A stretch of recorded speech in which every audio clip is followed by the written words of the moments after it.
ভাৰতীয় ডাক বিভাগৰ বেংক সেৱাত নিযুক্তিৰ সুযোগ।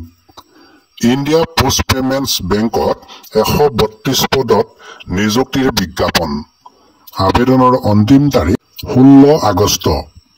কেন্দ্ৰীয় ডাক বিভাগৰ অধীনস্থ ইণ্ডিয়ান পোষ্ট পেমেণ্টছ বেংক IPPBত যথেষ্ট সংখ্যক কৰ্মচাৰী নিযুক্তি দিয়া হ'ব বুলি বিজ্ঞাপন প্ৰকাশ কৰা হৈছে। বেংকটোৰ ৱেবছাইটত এই সম্পৰ্কীয় বিজ্ঞাপন ইতিমধ্যে প্ৰকাশ কৰা হৈছে। প্ৰাৰ্থীসকলক চুক্তিৰ ভিত্তিত এই পদসমূহত নিযুক্তি দিয়া হ'ব। ইতিমধ্যে অনলাইনত আবেদন প্ৰক্ৰিয়া আৰম্ভ কৰা হৈছে। বেংকত নিযুক্তি দিয়া হ'ব বিষয় পদত। মুঠ 132টা খালী পদৰ বাবে আবেদন কৰিব পাৰিব প্ৰাৰ্থীসকলে। সমগ্ৰ দেশৰ ভিতৰতে অসম, ছত্তীশগড়, হিমাচল প্ৰদেশ, জম্মু আৰু কাশ্মীৰ, উত্তৰ পূৰ্বাঞ্চল লগতে উত্তৰাখণ্ডৰ বাবে নিযুক্তি দিয়া হ'ব এই পদসমূহত। প্ৰাৰ্থীসকলৰ বয়স হ'ব লাগিব 21 বছৰৰ পৰা 35 বছৰৰ ভিতৰত। উল্লেখ্য যে নিযুক্তিপ্ৰাপ্তসকলে প্ৰতিমাহে দৰমহা হিচাপে লাভ কৰিব 30,000 টকা। আবেদনৰ বাবে প্ৰাৰ্থীসকলে কোনো স্বীকৃতিপ্ৰাপ্ত প্ৰতিষ্ঠানৰ পৰা যিকোনো বিষয়ত স্নাতক ডিগ্ৰীধাৰী হ'ব লাগিব। আৰ্থিক বিষয়ত সামগ্ৰী, ফাইনেন্সিয়েল প্ৰডাক্টৰ চেলছ অপাৰেশ্যন সম্পৰ্কীয় কাম কৰাৰ পেছাদাৰী সুবিধা থকাসকলক নিয়োগৰ ক্ষেত্ৰত অগ্ৰাধিকাৰ দিয়া হ'ব। প্ৰাথমিকভাৱে এই পদত প্ৰাৰ্থীসকলক এবছৰৰ বাবে নিয়োগ কৰা হ'ব যদিও কামৰ ভিত্তিত ইয়াৰ ম্যাদ আৰু 2 বছৰলৈ বৃদ্ধি কৰিব। প্ৰাৰ্থীসকলক অনলাইন পৰীক্ষা, গ্ৰুপ ডিছকাশ্যন আৰু সাক্ষাৎকাৰৰ জৰিয়তে নিযুক্তি দিয়া হ'ব।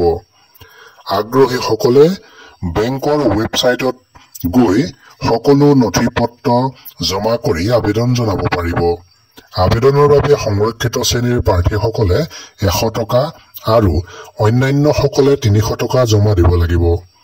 অহা 16 আগষ্ট পৰ্যন্ত প্ৰাৰ্থীসকলে আবেদন জনাব পাৰিব।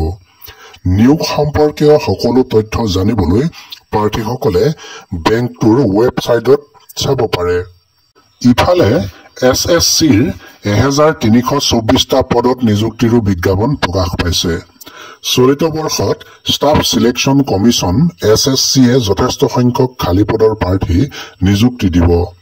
প্ৰাৰ্থী নিয়োগ কৰা হ'ব জুনিয়ৰ ইঞ্জিনিয়াৰ পদত।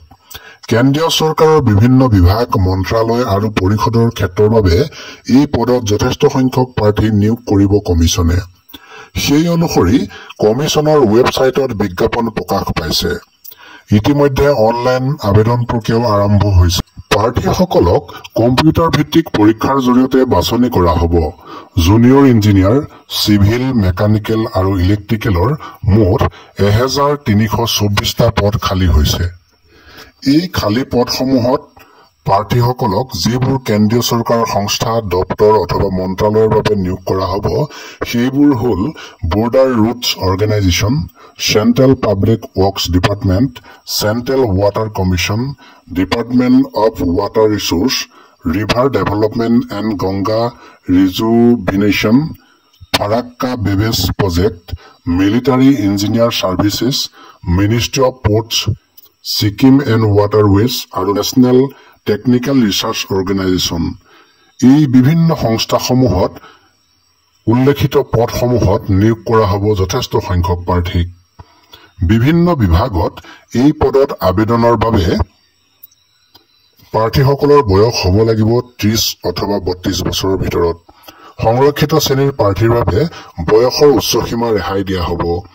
নিযুক্তিপ্ৰাপ্তসকলে 7ম দৰমহা আয়োগৰ দৰমহাৰ নিয়ম অনুসৰি মাহিলী 35,400 টকাৰ পৰা 1,12,400 টকা পৰ্যন্ত লাভ কৰিব দৰমহা।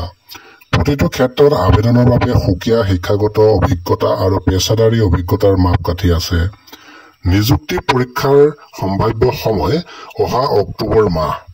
আগ্ৰহীসকলে কমিশ্যনৰ ৱেবছাইটলৈ গৈ এই পদত আবেদন জনাব পাৰিব। সংৰক্ষিত শ্ৰেণীৰ প্ৰাৰ্থীসকলৰ বাহিৰে অন্যান্যসকলে আবেদন মূল্য হিচাপে জমা দিব লাগিব 100 টকা। আবেদনৰ অন্তিম দিন 16 আগষ্ট।